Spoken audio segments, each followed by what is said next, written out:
오늘은 출애굽기 8장 말씀 통해서 우상을 쓸어버리라는 제목으로 같이 은혜 나누겠습니다.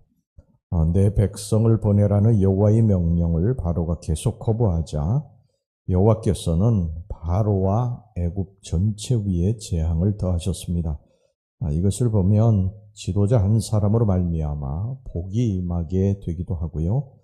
또 심판이 임하게도 됨을 알 수가 있습니다. 여호와의 명령을 거부한 것은 바로지만 심판을 받는 것은 바로뿐만 아니라 그의 백성들도 마찬가지였기 때문입니다. 여러분 성경에 보면 요셉 한 사람으로 말미암아 주변 사람들이 복을 받고 또 주변 나라들이 복을 받았습니다. 그러니까 우리는 지도자 한 사람을 가볍게 생각하면 안 됩니다. 교회도 마찬가지고요. 가정도 마찬가지입니다. 나라와 민족의 지도자, 또 여러분들의 삶을, 영적 삶을 책임지는 지도자, 이런 지도자들을 위해서 여러분 끊임없이 기도해야 합니다. 오늘 이 나일강이 피로 변한 첫 번째 재앙, 이어서 두 번째 내려진 재앙을 좀 살펴보려고 합니다. 이 두 번째 내려진 재앙은 개구리 재앙입니다. 여기서 개구리는 학명이 라나 모사이카라는 특별한 개구리로서 매년 나일강에 이제 봄남이 끝나고요. 물이 빠지는 9월, 10월경에 이제 새롭게 나일강이 이제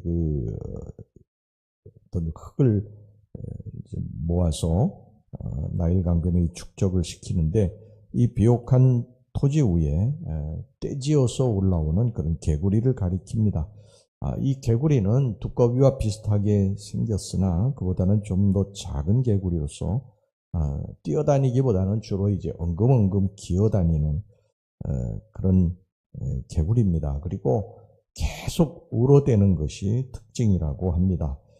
애굽 사람들은 이 봄남 후에 나일강변의 비옥한 토양 위에 이 떼지어서 올라오는 이 개구리의 모습에서 착상을 해가지고 개구리 형상을 만들어서 우상을 섬기곤 했습니다. 곧 헤크트 혹은 헤카라고 불리는 이 개구리 우상은 개구리 머리를 가진 여신으로 풍요와 다산을 가져다주는 신으로 섬겼다고 그럽니다. 그렇다면 이 애굽 사람들이 이렇게 섬기던 이 개구리 형상을 가진 이 우상이 정말 애굽 사람들에게 풍요와 다산의 복을 가져다 주었을까? 오늘 여기 본문의 말씀을 통해서 좀 살펴보도록 하겠습니다. 아까도 말씀드렸습니다만 애굽 사람들은 이 개구리 모양을 형상화해서 풍요와 다산의 신으로 섬겼기 때문에 결코 개구리를 죽이지 않았습니다. 그런데 보세요. 여기 하나님의 명으로 모세가 그 지팡이를 들어서 애굽의 물 위에 펴져 엄청난 이 개구리 떼가 올라와서 애굽 땅을 뒤덮고 말았습니다. 5절 6절 말씀 보시기 바랍니다. 여호와께서 모세에게 이르시되 아론에게 명령하기를 네 지팡이를 잡고 네 팔을 강들과 운하들과 모두 위에 펴서 개구리들이 애굽 땅에 올라오게 하라 할지니라. 아론이 애굽 물들 위에 그의 손을 내밀매 개구리가 올라와서 애굽 땅에 덮이니. 본래 이 개구리는 늪지대에 살지 않습니까? 땅 위로 잘 기어오르지 않습니다. 그런데 이때는 이 무수한 개구리들이 도처의 물에서 도무지 사람들을 겁내지 아니하고 궁궐 또 침상 심지어 떡반죽 그릇 안까지 올라왔던 것입니다. 여러분 생각해 보시기 바랍니다. 차갑고 축축한 살갗을 가진 이 개구리가 이 거실 또 침상 이불 속 심지어는 이 밥그릇까지 득실되고 있습니다. 자려고 이불을 이렇게 걷었더니 이불 속에 축축한 개구리들이 가득하고 밥을 먹으려고 하니까 밥그릇에까지도 개구리가 들어가서 먼저 밥을 먹고 있다고 생각해 보시기 바랍니다. 그리고 더군다나 계속해서 역겨운 소리로 울어대는 것입니다. 여러분 그런 거 상상을 해보세요. 이 개구리가 아무리 우상이라 할지라도 풍요와 다산을 준다고 할지라도 사람들이 아마 견디기 어려웠을 것입니다. 그래서 이 애굽 사람들은 결국 참고 참다가 견디지 못해서 자신들이 섬기던 이 개구리 신을 자신들의 손으로 때려 죽이고 쓸어버리는 일을 감행하고 맙니다. 바로 이것이요 우상의 실상입니다.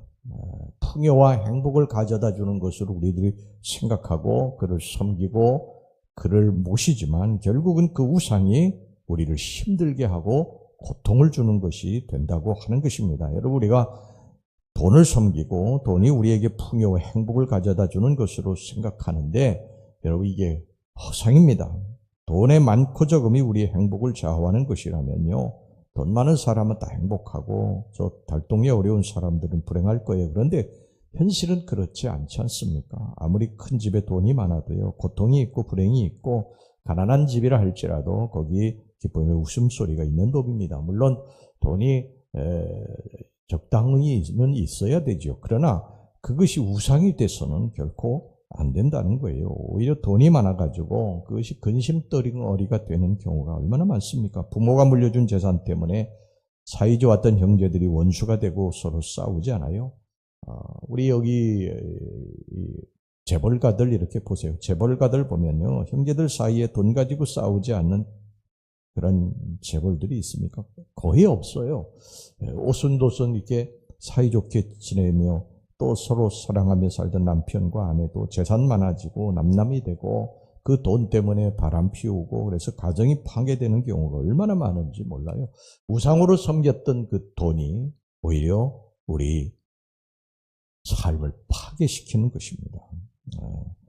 바론이 모세에게 출애굽을 약속하면서요, 제발 이 개구리를 치워달라고 사정을 하기에 이르렀습니다. 8절 말씀입니다. 바로가 모세와 아론을 불러 이르되 여호와께 구하여 나와 내 백성에게서 개구리를 떠나게 하라. 내가 이 백성을 보내리니 그들이 여호와께 제사를 드릴 것이니라.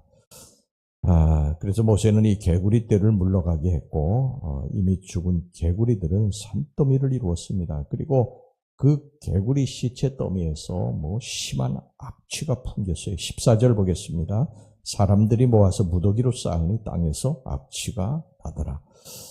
돈이나 권력이나 섹스나 이런 것들이 우리의 삶을 행복하게 해줄 것이라고 생각하지만 결국 이것이 우리들의 삶에 냄새가 나게 하는, 악취가 나게 하는 그러한 것이 될 수가 있다고 하는 것입니다. 이런 것이 중요하지 않다는 것이 아니에요. 그러나 이 속에 하나님이 계시지 않고 이것이 우상이 돼버리면 반드시 이것이 우리를 망하게 한다는 것입니다. 냄새나게 한다는 거예요. 악취를 풍기게 한다는 것입니다. 여러분, 이 우상을 내 속에서 쓸어버리시기를 주의 이름으로 축원합니다.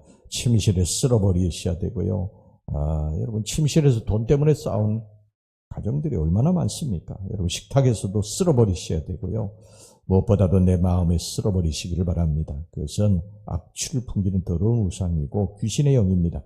요한계시록 16장 13절 14절 말씀 보세요. 또 내가 보매 개구리 같은 새 더러운 영이 용의 입과 짐승의 입과 거짓 선지자의 입에서 나오니 그들은 귀신의 영이라 이적을 행하여 온 천하 왕들에게 가서 하나님 그 전능하신 이의 큰 날에 있을 전쟁을 위하여 그들을 모으더라. 이 말씀을 보면 개구리는 더러운 귀신의 영을 상징하는 동물로 나타납니다. 아마도 본문이 이런 이미지의 배경이 된 것 같습니다. 여러분, 우리가 섬기고 하나님보다도 더 귀중히 여기는 그 우상, 여러분, 이것이 우리들의 가운데 중심의 주인으로서 자리 잡으면 절대 안 됩니다.